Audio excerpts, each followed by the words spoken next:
தேர்தலில் அண்ணாமலை போட்டியிடாதது ஏன்? பியூஷ் கோயல் பதில். அதிமுக தலைமையிலான தேசிய ஜனநாயக கூட்டணி பாஜக போட்டியிடும் 27 தொகுதிகளுக்கான வேட்பாளர் பட்டியல் இன்று வெளியானது.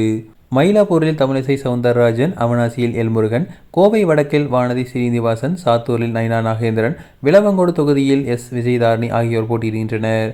இந்த தேர்தலில் அண்ணாமலை போட்டியிடுவார் என எதிர்பார்க்கப்பட்ட நிலையில் அவர் போட்டியிடவில்லை. தேசிய தலைமை வலியுறுத்தியும் அண்ணாமலை தேர்தலில் போட்டியிட மறுத்துவிட்டதாக கூறப்படுகிறது. இந்த நிலையில் மத்திய அமைச்சரும் தமிழக பாஜக தேர்தல் பொறுப்பாளருமான பியூஷ் கோயல் செய்தியாளரிடம் பேசினார். அவர் செய்தியாளரிடம் பேசும்போது, பாஜக வேட்பாளர் பட்டியல் இன்று வெளியிடப்பட்டுள்ளது.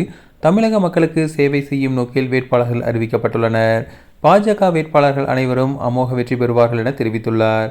அர்ப்பணிப்புடன் கூடிய செயல் வீரரான அண்ணாமலை தேர்தலில் போட்டியிட விரும்பவில்லை. அவர் ஒரு தொண்டனாக தமிழகம் முழுவதும் பிரச்சாரம் மேற்கொள்ளவே விரும்புகிறார். கட்சியினரின் உணர்வு, விருப்பத்தின் பேரிலேயே தேர்தல் போட்டியிட வாய்ப்பு வழங்கப்பட்டுள்ளது என தெரிவிக்கப்பட்டுள்ளது. தமிழகத்தில் பாஜகவுக்கு ஒரு பெயர் வந்தது என்றால் அதற்கு காரணம் அண்ணாமலை என்பதே பலரின் கருத்தாக உள்ளது.